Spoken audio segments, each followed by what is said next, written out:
Fala moçada, alguns meses atrás, alguns vídeos anteriores, eu comentei para vocês sobre uma nova classe de medicamentos chamada anti-BTK.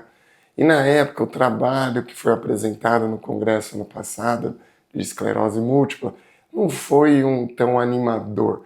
Porém, nesse mês, dia 9 de novembro de 2025, veio uma nova classe de anti-BTK e foi apresentado alguns dados. Não tem um trabalho ainda, mas a Roche, que é a empresa por trás desse remédio, mostrou alguns dados animadores. E hoje nós vamos comentar sobre isso, essa nova classe de medicamento chamado anti-BTK, esse novo remédio que parece que vai ajudar em alguns pacientes com esclerose múltipla, tanto a recorrente remitente quanto a parte da primariamente progressiva. Então vamos deixar um pouquinho mais claro e qual que é a diferença dessa nova droga para aquela que eu falei nesse outro vídeo, que é o evobrutinib, tá? Então vamos mostrar um pouquinho a diferença, vamos deixar claro o que aconteceu, por que essa é melhor do que a outra, ok? Então fiquem até o final, que eu acho que vai ser bastante interessante para vocês, ok? Então vamos começar pelo básico. O que seria o anti-BTK? A enzima Bruton tirosina quinase, tá? Ela está presente em várias células, entre elas as células B, tá? Que são as produtoras de anticorpos nossos, e as células inatas, da nossa resposta imune inata, tá? Que é a mitocôndria e os macrófagos, ok? Qual que é a diferença entre células imune inata e adaptativa? A adaptativa é aquela que se adapta, né, com o tempo perante a um invasor. Então, por exemplo, eu tenho um vírus, uma bactéria, essas células adaptativas reconhecem e elas se adaptam para ser alvo específica. Então, alguns linfócitos B vão produzir anticorpos específicos para tal vírus. Por exemplo, da cachumba, sarampo. Então, por isso, a pessoa pega uma vez só cachumba e sarampo, varicela, tá? Porque ela já tá com uma resposta imune adaptativa, ela já consegue combater aquele vírus quando ele entra em contato de novo com o agressor, ok? Por isso que as vacinas são importantes. As vacinas são pedaços do vírus e o nosso sistema imunológico acaba se adaptando. Quanto à resposta imune inata, é aquela que não é alvo específico, tá? Vamos falar, por exemplo, a resposta imune adaptativa seria o sniper, aquele que vai atirar específico num alvo específico. A inata já não, seria os soldados, então aqueles que vão pelotão de frente, que vai atacando tudo para tentar combater o mais rápido possível, tá bom? Que é o nosso papel da micróglia e dos macrófagos. Então, o anti-BTK, o BTK, né, essa Bruton tirosina quinase, ela está dentro dessas células. E os remédios, eles vão atuar o quê? Bloqueando essa BTK, bloqueando a produção, né, a ativação das células B e da micróglia e dos macrófagos. O interessante, como por ser uma molécula pequena, ela atravessa a barreira hematocefálica. O que é isso? Nós temos uma barreira que impede a entrada de várias células, né, do sangue para dentro do sistema nervoso central. Que isso é importante para várias coisas, para vários detalhes que eu não vou entrar aqui em questão. Mas esse remédio, por ser pequeno, então ele consegue atravessar e agir no sistema nervoso central. Eu já comentei para vocês que um dos pontos da esclerose múltipla, do diagnóstico tardio, tratamento tardio, é a compartimentalização da doença, que fica dentro do sistema nervoso central e as moléculas não conseguem entrar. Então, por ser uma molécula pequena, o anti-BTK pode agir lá dentro e atuar nas células de defesa, principalmente a micróglia e a macrófago, tá? Quadros crônicos, degenerativos, aqueles quadros mais agressivos de esclerose múltipla, a gente já tem essa compartimentalização. Então, seria uma maneira, um mecanismo de ação diferente da droga, atuando dentro do sistema nervoso central. Então isso é muito legal, que a gente conseguiria parar a progressão. E essa nova droga está estudada, até que é o fenebrutinib, é um nome feio, né? Qual que é a diferença do fenebrutinib, que é a droga que a Roche mostrou, que falou que teve dados eficazes comparado com o evobrutinib, que eu comentei para vocês no outro vídeo aqui, que foi apresentado os dados, que não foram tão eficazes, tá? Primeiro, o evobrutinib, ele foi comparado com a teriflunomida e não mostrou diferença para pacientes com recorrente remitente. Para pacientes secundariamente progressiva, quando comparado com placebo, teve uma melhora, uma resposta um pouquinho melhor, em torno de 30%. Então não foi tão animador, tá bom? Agora o fenebrutinib, que é uma droga da Roche, que é outra empresa, qual que seria a diferença, tá bom? Primeiro, um parênteses, tá? A Roche não demonstrou ainda os dados, os números para a gente avaliar. Provavelmente vai ser um trabalho, o trabalho vai ser publicado e vamos ter uma interpretação melhor. Mas eles falaram que os dados são bem animadores. Então, legal, algo a mais, tá bom. Mas vamos lá.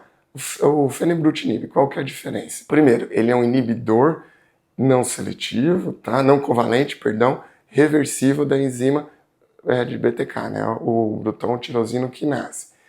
Ele tem uma seletividade muito maior por essa enzima. E também ele é reversível, eu consigo parar, diminuindo efeitos colaterais ali, tá? A longo prazo, quando comparado com o evobrutinib, que ele é uma droga irreversível e não covalente. Então tem algumas diferenças no mecanismo de ação, no mecanismo de ação, ok? Outro ponto interessante é a seletividade, tanto pela essa enzima, né, pelos linfócitos B e pela micróglia e macrófago. Para a gente ter uma ideia, o anti-BTK tem inúmeras células, mas o fenebrutinib, ele foi mais seletivo pelos linfócitos B e a micróglia e macrófago, em torno de 130 vezes mais do que a evobrutinib. Então isso é bacana. Então o mecanismo de ação, a seletividade é diferente quando comparada a outra droga. Então por isso pode ser um passo interessante dessa melhor eficácia quando comparado com outro medicamento. Então o que a Roche mostrou, tá? Então é um estudo fase 3, que é o FENhance 2, tá? Novamente, os dados ainda não foram publicados. Nós temos apenas que eles falaram que foi superior a outra droga. Então foi um estudo fase 3, multicêntrico, tá? Vários centros que participaram, duplo cego, quero dizer, os examinadores e os pacientes não sabiam o que estava usando. Então o examinador, que é o médico, não sabia o remédio que estava dando para o paciente e o paciente não sabia o remédio que ele estava tomando, ok? E eles compararam a droga, o fenebrutinib, com a teriflunomida, que é um remédio de plataforma, como eu já disse, tá? Num estudo, foram dois estudos, um para recorrente remitente e o outro para primariamente progressiva. Para recorrente remitente foi comparado com teriflunomida e foi visto a taxa anualizada de surto, no tempo 6 meses e com 1 ano. E segundo a Roche, os dados foram animadores. O paciente não teve piora nesse período e foi superior, foi bem superior quando comparado com a teriflunomida. Novamente, nós não temos os dados ainda, só temos um informativo da empresa mostrando que foi superior, ok? Que a taxa anualizada de surto foi bem superior quando comparado com a teriflunomida. Não houve também aumento de lesões. O paciente, pelo que foi mostrado, não houve aumento, piora da incapacidade. Então, a incapacidade sustentada no período de estudo foi bem bacana, tá? Segundo o que eles falaram, ok? A outro estudo que eles fizeram foram para pacientes com primariamente progressiva, a MPP, tá? Que é uma forma bem mais rara. Aí eles pegaram um remédio que é o ocrelizumab, que é um remédio de alta potência, que mostrou, os estudos já mostraram, que ele ajuda nos pacientes com MPP a diminuir a evolução. E o que eles compararam? Com o anti-BTK, com o ocrelizumab, para não inferioridade. Se o anti-BTK com fenebrutinib, ele é não inferior ao ocrelizumab. É um estudo bem bonito. E pelo que eles falaram, tá? De novo, não temos os números, mas o que foi falado, foi apresentado nesse documento, foi que não houve inferioridade. Então, parece que nós temos um mecanismo de ação, uma droga com mecanismo de ação diferente, não inferior. E o legal, via oral, tá?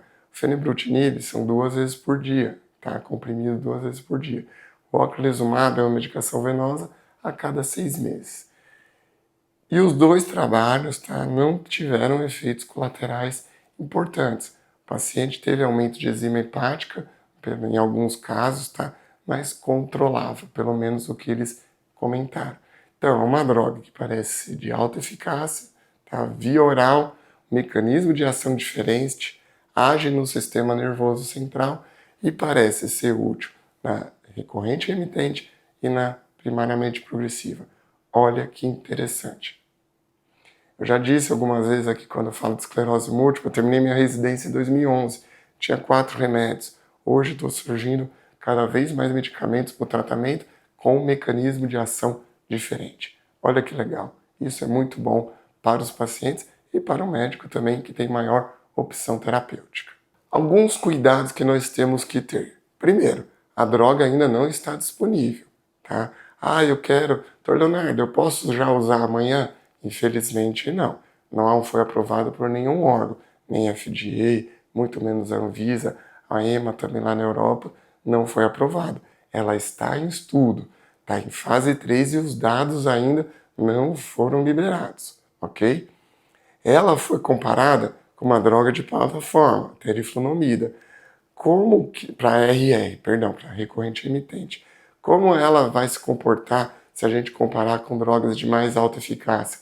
Por exemplo, os anti-CD20. É o rituximab, o ocrelizumab, o ofatumumab. Não sabemos, tá? Não sabemos em estudo de vida real, que ainda eles vão fazer agora estudo de vida real. Quando a gente está dentro de um trabalho, são pacientes escolhidos a dedo, tá? Então não sabemos como vai se comportar em vida real. Então assim, temos que aprender com a droga, temos que aprender ainda com o trabalho. Mas de novo, eu fico empolgado quando eu vejo um mecanismo de ação diferente mostrando eficácia, ok? E medicação via oral com poucos efeitos colaterais. Isso é fantástico, tá? Que tem uma penetração importante no sistema nervoso central, que hoje é o nosso grande calcanhar de Aquiles, ok? Então, ainda não temos disponível no mercado. Porém, no futuro, quem sabe? E isso é legal. Então, resumindo, o anti-BTK é uma maneira diferente de atuação. Ele atua principalmente em linfócito B, micróglio e macrófago. Ele penetra no sistema nervoso central. Ele ajuda nesse quadro, parece, de degeneração, daquela compartimentalização da doença, tá? É um remédio via oral com mecanismo de ação diferente, que parece atuar, o febrinutinib, pelo menos, tanto na RR quanto na MPP. E olha que legal, na primariamente progressiva, nós só temos o anti-CD20. Se eu tiver um outro via oral que ajuda a segurar a doença, olha que bacana, um passo gigante para a gente, ok? Mas infelizmente ainda não temos disponível. E aí, gostaram desse vídeo? Querem mais vídeos sobre mecanismos de ação, como as drogas agem para o tratamento da esclerose múltipla? Se sim, deixe seu like, curta o vídeo, aciona o sininho aqui e deixe seu comentário, por favor, deixe um comentário e perguntas aqui sobre como agem as drogas. Fiquem à vontade e eu terei o maior prazer de responder, ok? Um grande abraço e vejo vocês na semana que vem.